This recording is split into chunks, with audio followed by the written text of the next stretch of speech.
Assalamualaikum warahmatullahi wabarakatuh. Alhamdulillahirabbil alamin wassalatu wassalamu ala sayyidil mursalin wa ala alihi washabihi ajmain. Allahumma shalli ala nuril anwar wa sirril asrar wa diryatil aghyar wa miftahi babil yasar sayyidina wa maulana Muhammadin al-mukhtar wa alil athhar wa asabil akhyar adada ni'amillahi wa ifdalih, amma ba'd.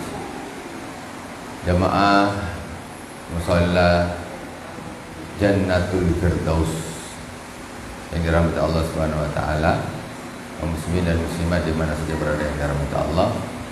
Kajian kita lanjutkan dari kemarin, masih bab yang pertama, pendahuluan, bab 1, rukun Islam. Kita masuk di rukun iman soal sekarang. Dan sebelumnya kita Fatihah terlebih dahulu kepada baginda Rasulullah SAW, kepada para anbiya, para sahabat, tabi'in, tabi'in, para awliya, wa syuhada, wa salihin, wa jami' masakin fiddin. Amadana Allah bimadadihim wa qada alaina min barakatihim anwarihim wa ulumihim bidini wa dini wa al-akhirah, khususan Abu Yazid Muhammad bin Alwi al-Malik al-Asani, Abu Yazid Ahmad bin Said Muhammad bin Alwi al-Malik al-Asani, wa san ila Syekh Salim bin Sumair. Amadana Allah bimadadihim wa qada alaina min barakatihim anwarihim wa ulumihim bidini wa dini wa al-akhirah bisirril Fatihah. A'udzu billahi minasyaitonir rajim. Bismillahirrahmanirrahim. Alhamdulillahi rabbil alamin. Ar-Rahmanir Rahim. Maliki yaumiddin. Iyyaka na'budu wa iyyaka nasta'in. Ihdinas siratal mustaqim. Siratal ladzina an'amta 'alaihim ghairil maghdubi 'alaihim waladdallin. Amin. Bismillahirrahmanirrahim. Ini kita dah ada apanya? Bukunya, alhamdulillah. Kalau saya sarankan kalau bisa megang semua. Jadi megang semua itu saran saya. Bismillahirrahmanirrahim. Kita sampai sekarang kita akan masuk di faslun arkanul iman. Bismillahirrahmanirrahim. Qala al-musannif rahimahullah ta'ala wa nafa'ana Allahu bi ulumi fid dharain. Amin. Faslun arkanul imani sittatun. Fasal rukun iman ada 6. Yang pertama, antu'mina billahi, engkau beriman kepada Allah Subhanahu wa taala, wa malaikatihi, dan kepada malaikat-malaikatnya, wa kutubihi, dan kepada kitab-kitabnya, wa rusulihi, dan kepada rasul-rasulnya, wa bil yaumil akhiri, dan kepada hari akhir, wa bil qadari, dan kepada qadar, khairihi wa syarrihi, qadar yang bagus atau takdir yang bagus dan yang tidak bagus, minallahi ta'ala, dari Allah Subhanahu wa ta'ala. Iman kepada Allah, kepada malaikat. Iman itu yakin, i'tiqad, Allah ada, malaikat ada, aku percaya, aku iman. Kitab-kitab suci, Taurat, Zabur, Injil, Al-Quran ada. Rasul, mulai dari Nabi Adam sampai Nabi Muhammad, itu ada. Jadi kita kadang-kadang kalau kita bicara masa macam Nabi Adam, Idris, Nuh, Soleh, kalau kita lama, kalau kita tak sambungkan, macam jauh. Jadi sebenarnya memang Nabi Muhammad ada, dia di Mekah, lahirnya di Madinah, wafatnya dan kuburnya di Madinah. Sebelumnya lagi ada Nabi Isa. Ini nyambung nih, nyambung sampai manusia pertama yaitu Nabi Adam alaihissalam. Setelah itu, sebelum itu tidak ada siapa-siapa. Di situ nanti akan menjadikan sambungan. Jadi rukun iman kita nanti ketika sampai di Nabi Adam, itu manusia pertama. Manusia macam kita nih, Nabi Adam maksudnya macam kita nih. Perkara atau kita bilang zat atau sesuatu yang macam kita nih bentuknya nih, kira-kira nih bisa tak jadi dengan sendirinya. Nabi Adam dulu macam kita kan anak cucu Nabi Adam. Bentuknya kayak gini semua. Ini jempol dia punya, ini punya. Jarinya juga 10 sama dengan kita. kita. Dan kita sekarang kita kembalikan, sosok Nabi Adam itu manusia pertama seperti kita. Kalau kita pikir, bisakah macam orang macam kita ini tahu-tahu jadi tanpa ada yang membuat? Tak mungkin. Pasti di situ ada zat yang maha sakti yang dia bisa menciptakan. Kok bisa jadi? Kalau kita ini sekarang kan ada bapak, ada mama, jadi macam tak terasa kalau kita ini diciptakan itu tak terasa.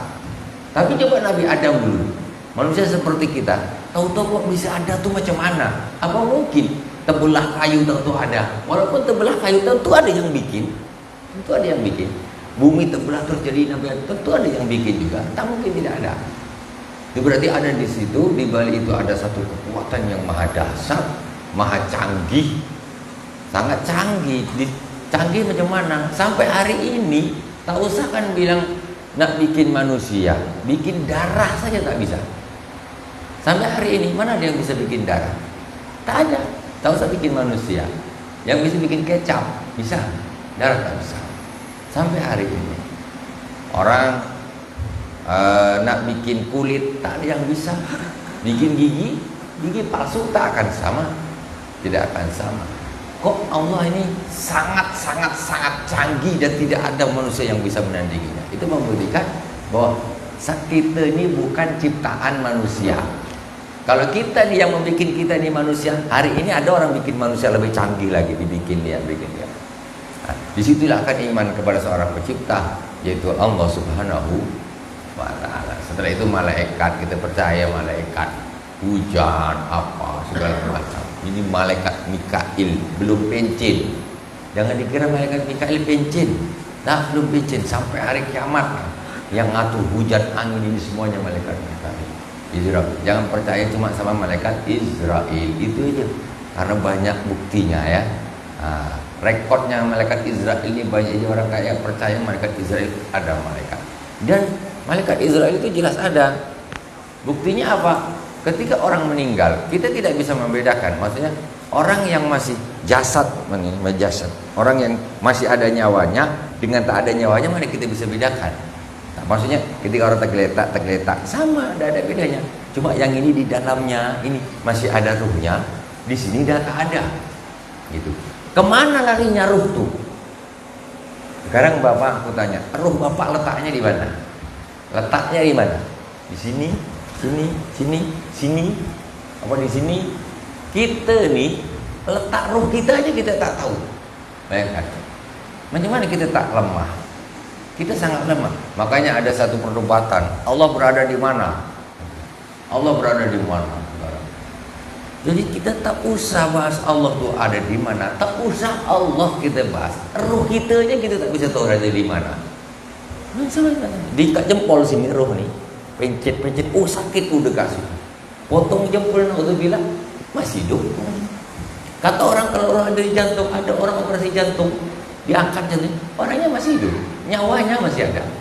Di mana? Hati angkat, apa diangkat? Di mana roh itu sebetulnya? Ginjal diambil ganti palsu atau dibuang sekali, orang pun masih ada. Itu ruh. Sekarang ruh saja kita tidak tahu di mana tempatnya, maka tak usah bahas Allah itu ada di mana. Jadi Allah berada di langit karena Ar-Rahmanu 'alal arsy istawa. Ar-Rahman itu Allah yang Maha Pengasih bersemayam di atas aras. Sehingga ayat ini banyak dijadikan perdebatan. Sebagian orang mengatakan Allah itu berarti di atas langit. Orang Ahlussunnah wal Jamaah dia tafwid. Yang dimaksud Allah ini wallahu a'lam. Yang maksudnya apa? Itu Allah yang tahu maksudnya. Mazhab yang satu lagi takwil. Maksudnya ini di atas arsy Allah ini mengatur semuanya. Karena apa namanya? Allah itu kalau menurut Ahlussunnah wal Jamaah ini kan sudah masuk ilmu tauhid nih. Allah itu tidak bertempat. Macam mana kok ada suatu tidak bertempat itu macam mana coba? Macam tak masuk akal kan? Allah tidak bertempat. Kalau Allah bertempat di langit, nanti astronot bisa jumpa pakai pesawat ngalip. Ini masalah. Kalau Allah di langit berarti Allah tidak ada di bumi. Sekarang macam mana pendapat?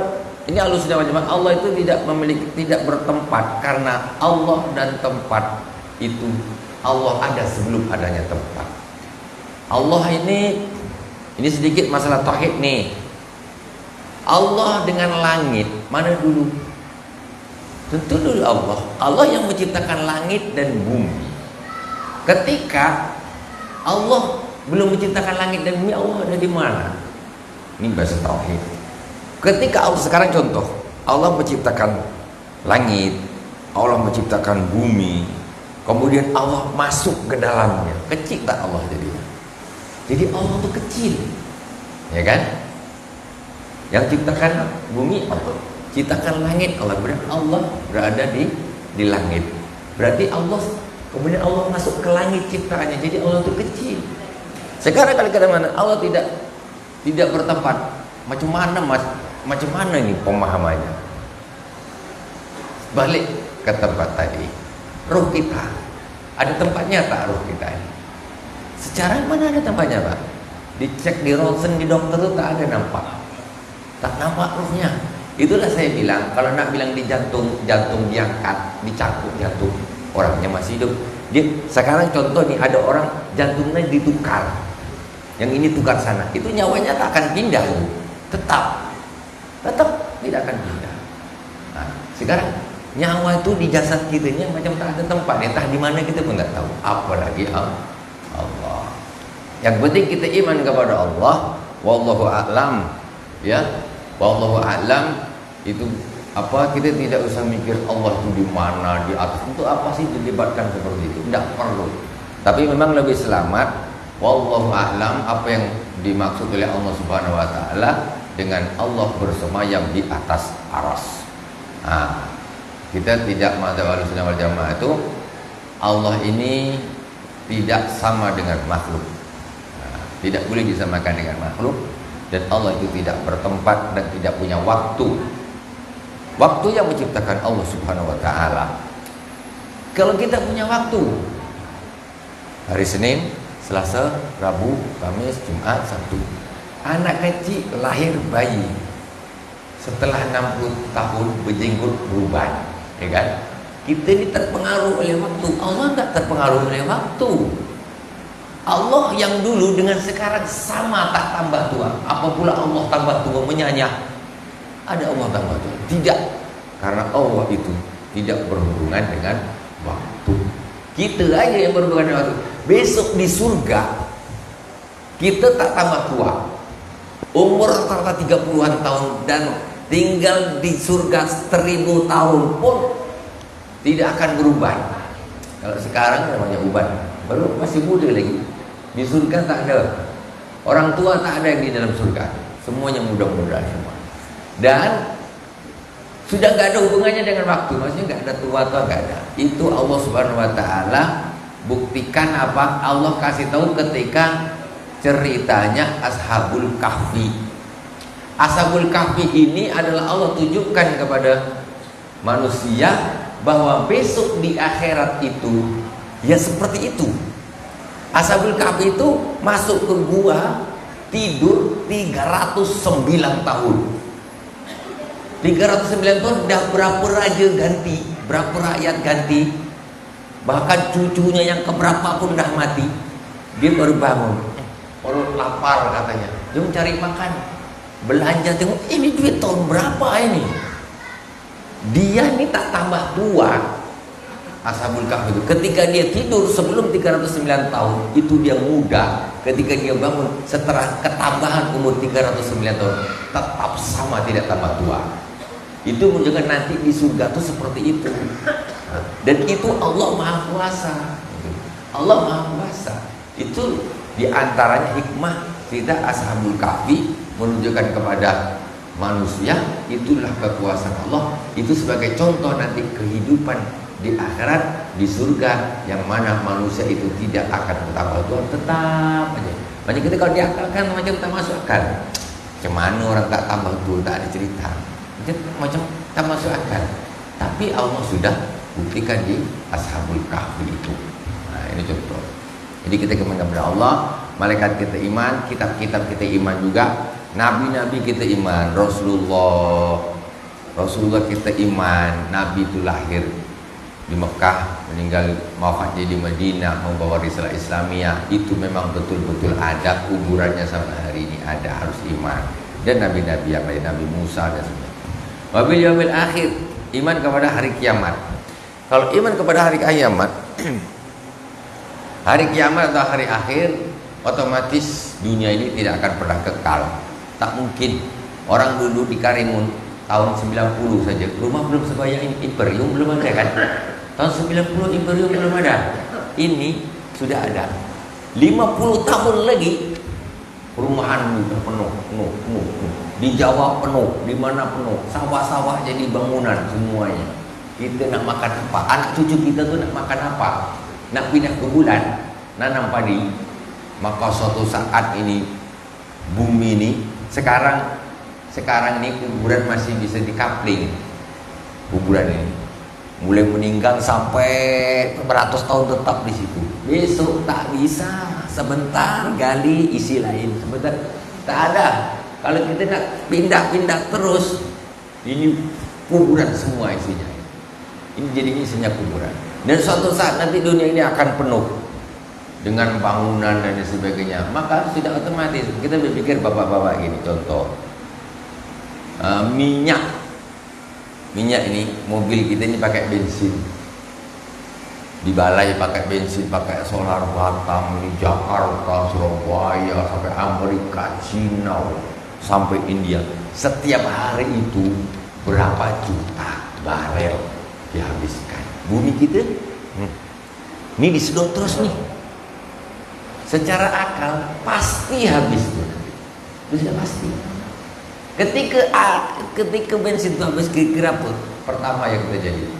Semua mobil-mobil mewah ini ibu-ibu jadi besi buruk semuanya. Apa?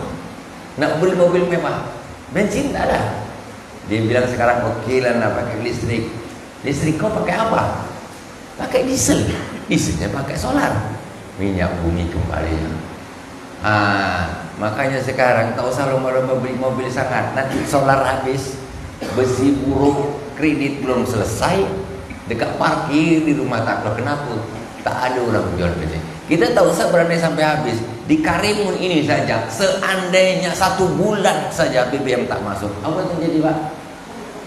Pergi ke kantor jalan kaki, orang akan cari sepeda ontel lagi.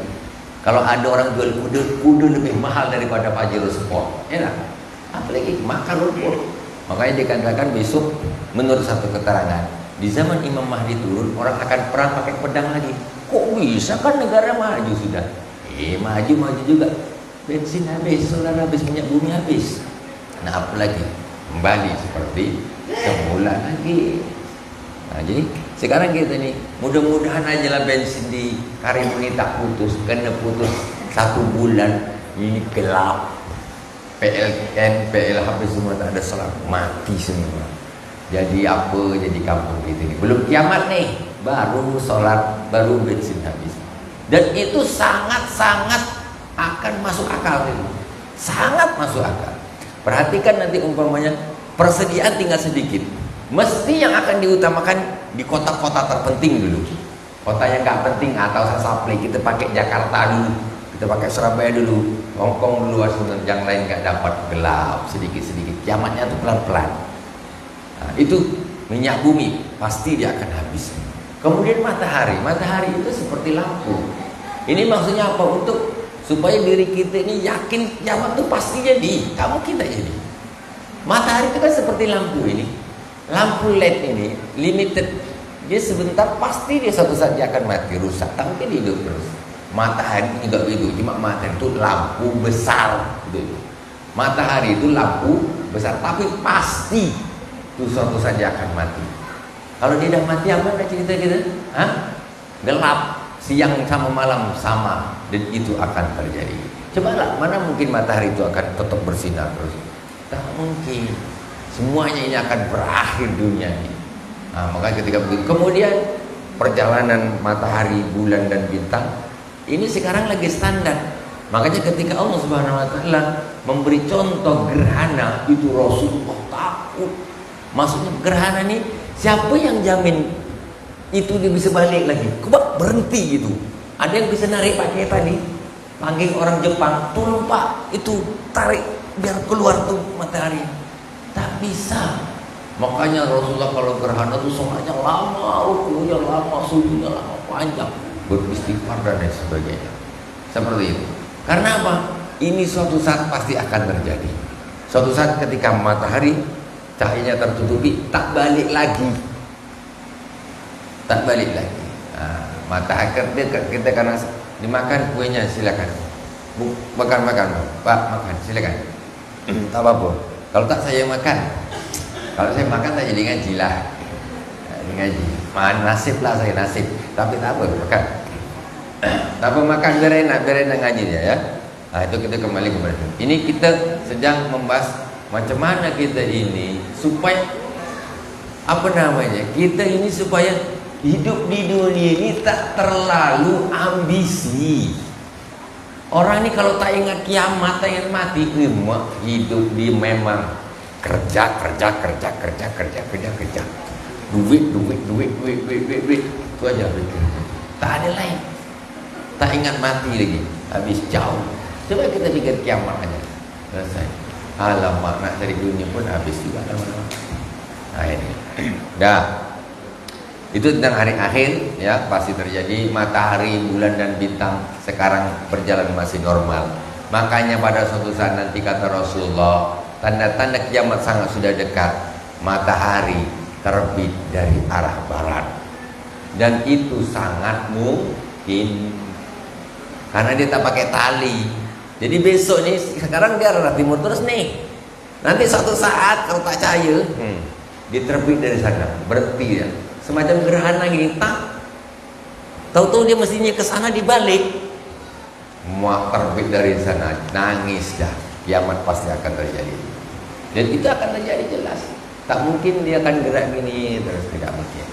Sebab segala sesuatu itu pasti akan binasa, akan hancur. Illallah, kullu syai'in halikun illallah. Setiap sesuatu itu pasti akan musnah kecuali Allah Subhanahu wa taala. Rukun iman yang keenam. Wabil qadari khairihi wa syarrihi minallah. Percaya kepada takdir baik dan buruk dari Allah Subhanahu wa taala. Perlu percaya kepada takdir. Supaya hidup ni apa? Hidup ni supaya ni tidak terlalu sedih. Kenapa orang sedih? Dia tidak beriman kepada takdir. Enggak beriman kepada qada dan qadar. Orang kalau dia dikembalikan kepada Allah, ini memang dah takdirnya demikian, tak mungkin bisa meleset. Untuk apa? Engkau nak nangis tak nangis sama, tak ada berubah. Kau nak sedih nak tak sedih sama, itu akan tetap terjadi. Kau nak ngamuk tak ngamuk sama. Balikan kepada Allah Subhanahu wa taala. Pilkada sebentar lagi, udah ada catatannya yang mau jadi siapa. Tak usah gaduh. Hari ini nih di Lauhul Mahfuz ini dah tertulis nih nomor berapa yang menang. Sudah ada namanya Fulan bin Fulan. Kita hanya sekedar ikhtiar saja. Nama sudah tertulis sama Allah Subhanahu wa taala. Tak akan meleset.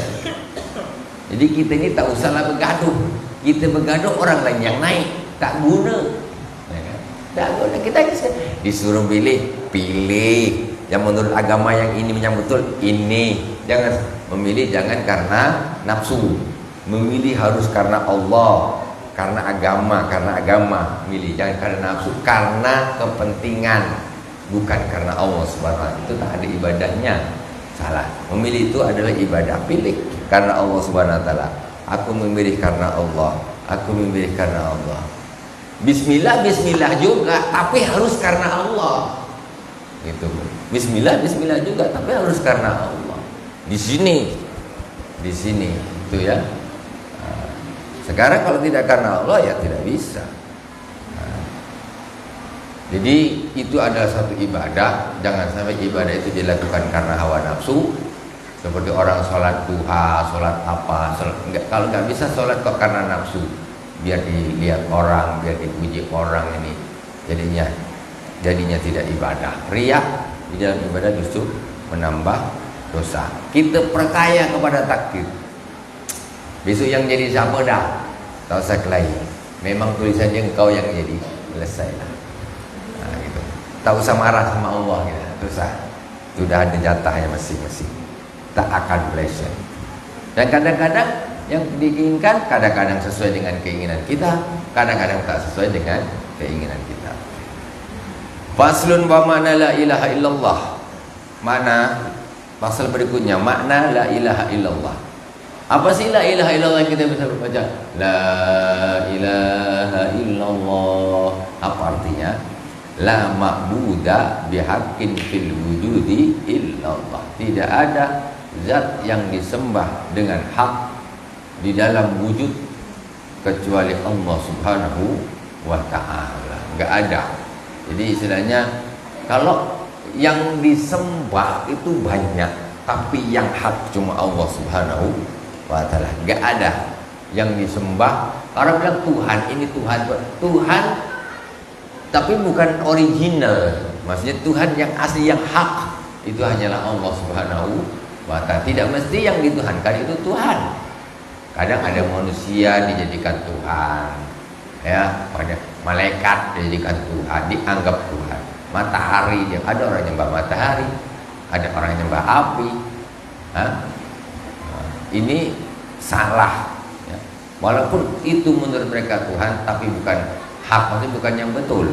Tuhan yang hak, zat yang disembah, yang hak di dalam di seluruh wujud ini adalah Allah Subhanahu. Tidak ada kecuali Allah Subhanahu wa ta'ala.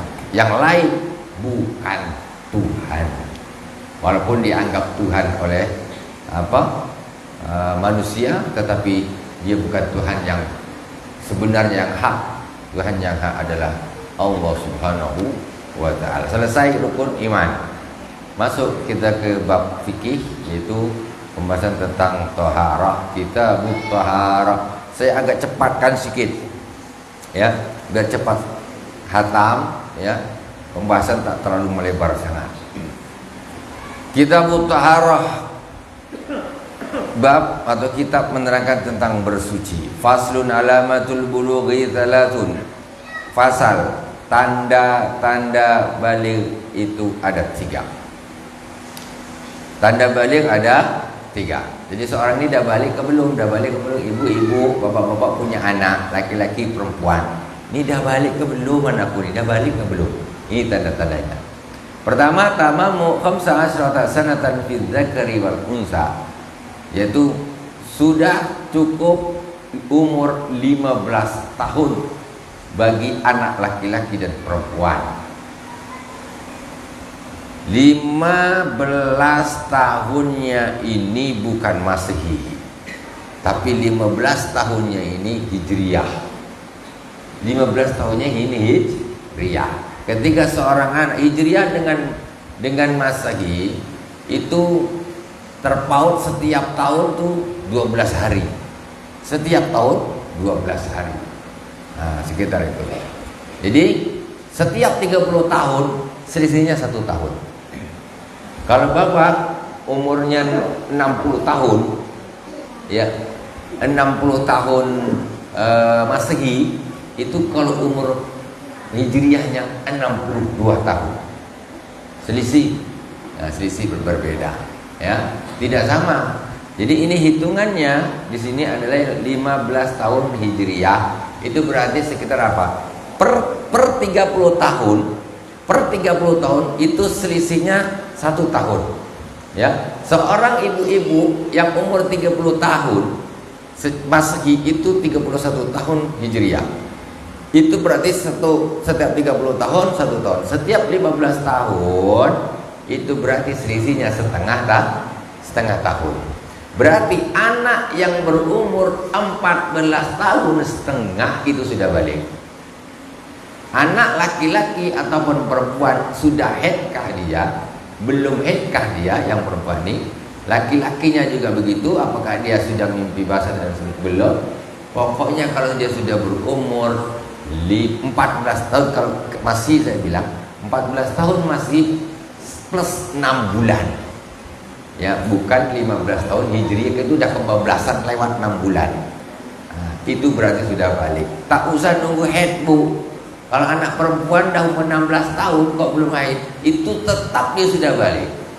ya 14 tahun setengah, ya, 14 tahun setengah. Laki-laki juga gitu. Berarti kalau 14 tahun setengah ini SMP kelas 2. Kelas 2 atau kelas 3? Kelas 3. SMP kelas 3 itu semuanya sudah balik, semuanya wajib sholat, semuanya wajib puasa. Tidak boleh tinggal sholat. Tinggal sholat pukul, kata Nabi. Kalau tak dipukul, dia nanti SMA tambah tak sholat, kuliah tambah tak sholat, punya anak, punya bini tambah tak sholat, ngajarin anaknya tak sholat. Jadi penting ibu bapak-bapak, kata Rasulullah, muru auladakum bisolati li sab'in wadribu 'alaiha li ashrin wadribuhum 'alaiha li ashrin. Perintahlah anak-anakmu untuk sholat ketika berumur 7 tahun. 7 tahun belum balik. Perintah suruh. Ya. Kemudian wadribuhum 'alaiha li ashrin. Pukul anakmu ketika berumur 10 tahun dia tidak sholat. 10 tahun belum balik nih, tapi sama Rasul suruh pukul supaya terbiasa, dia ada rasa tanggung jawab dalam sholat itu.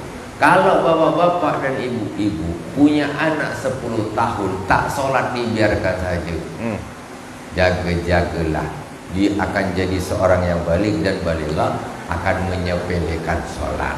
Kebanyakan orang-orang yang nggak sholat itu karena orang tuanya tidak mendidik dengan didikan yang betul. Coba orang tuanya dulu mulai umur 7 tahun dah nyuruh sholat, 10 tahun dah tak akan tinggalkan sholat ya. 3 tahun dia latihan, 7, 8, 9, 10. 3 tahun dah disuruh gitu ya. Dah tentu dah terbiasa, tak payah disuruh lagi. Kalau kau 10 tahun pukul, kata Nabi, tinggalkan sholat. Itu 10 tahun, apalagi 11 tahun, apalagi SMA. Ini dia, saya ngajar, mohon maaf, ini pengajian di SMA, di SMP. Saya tanya sama anak-anak ini, entah anak-anak siapa tak tahulah. Jujur anak-anak, siapa yang sholatnya masih bolong-bolong, angkat tangan. Angkat tangan ramai-ramai. Satu sekolah tuh 500 anak, angkat tangan semua, mungkin dihitung aja 9-10 orang saja. Semua anak siapa? SMA itu sudah balik. SMP tadi kita hitung plastik itu udah terakhir ya, ibu-ibu. 14 tahun setengah atau 15 tahun itu sudah terakhir, batas akhir balik. Tapi anak perempuan kalau dia umur 10 tahun, 11 tahun dia sudah haid, dia sudah balik mulai hari itu. Dia sudah wajib sholat dan puasa.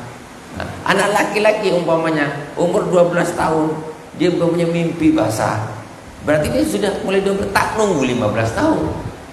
Anak perempuan haid umur 9 tahun sudah balik. Nah, ini umur 15 tahun ini tanda-tanda yang paling akhir, ketika tidak ada tanda-tanda haid, tidak ada tanda-tanda mimpi basah, sampai umur 15 tahun atau 14 tahun setengah kalau dimasehikan. Nah, bukan dipastikan tidak. Hubungannya dengan balik ini apa? Banyak. Nomor 1, wajib sholat, wajib puasa, wajib ibadah, semua jadi mukallaf. Dia sudah punya buku catatan yang akan dipertanggungjawabkan di hadapan Allah mulai hari haid pertamanya. Kemudian lagi ada hukum yang berhubungan dengan contoh masalah yatim, anak yatim. Kita kalau membahas tentang anak yatim ini, kadang-kadang orang-orang masalah anak yatim ini tidak diperhatikan. Ada anak yatimnya ada batasnya, bukan tak ada batasnya. Di sini mungkin ada sumbangan anak yatim kan? Ada kan? Anak yatim ini ada batasnya. Kalau tak ada batasnya, atu-atu ini pun yatim. Ya kan? Yatim itu ada batasnya. Kalau tak ada, nenek-nenek pun yatim, tak punya mama, tak punya bapak. Dapat juga lah kan amplop. Ya lah, dapat amplop juga lah. Aku pula yatim. Yatim ini ada batasnya. Kapan batasnya? Kata Rasulullah, yutma ba'dal bulugh. Tidak ada yatim setelah balik, kata Rasulullah. Jadi yatim ini batasnya mulai hari umur 1 hari, oeknya itu sampai dia balik. Kalau dia baliknya umur 12 tahun, berarti mulai hari itu dia tidak disebut yatim. Kalau ada orang dapat amanah untuk anak yatim, itu sudah dia tidak termasuk. Tapi kalau itu amanah untuk orang yang tidak mampu, mungkin pas dia tidak mampu, boleh dikasihkan. Ini ada, mohon maaf, ini kesalahan seperti perlu diperbaiki. Satu yayasan, panti asuhan, anaknya udah SMA, bahkan udah kuliah, itu tidak disebut yatim lagi. Ketika ada orang ini untuk anak yatim nggak masuk, karena orang udah sebesar gitu untuk beli kuota internet, ya kan? Tapi kalau anak yang belum balik ini memang dia masih butuh mama, butuh papa, butuh kasih sayang. Umur 5 tahun, nah kasih ya, kasih. Itu baru yatim. Itu yang dibutuhkan. Biar sedikit, tapi betul-betul yatim, betul-betul tersampaikan amanah itu. Nah, jadi jangan kita salah. Kadang-kadang ada namanya panti asuhan anak yatim, menerima anak yatim, anaknya udah SMA ke atas, ke atas. Itu sudah cari sebiji yang belum balik tak ada lah sudah. Macam mana itu? Ini dari Rasulullah SAW. Itu batasan adalah yutma ba'dal bulugh, tidak ada yatim disebut yatim setelah balik. Kita lanjutkan nanti di pertemuan yang akan datang. Ini masih yang pertama, akan dilanjutkan untuk tanda yang kedua dan seterusnya. Subhanakallahumma wa bihamdik, asyhadu an la ilaha illa anta, astaghfiruka wa atubu ilaik. Wassallallahu ala sayyidina Muhammadin wa ala alihi washabbihi wa baraka wasallam. Walhamdulillahirabbil alamin. Wassalamualaikum warahmatullahi wabarakatuh.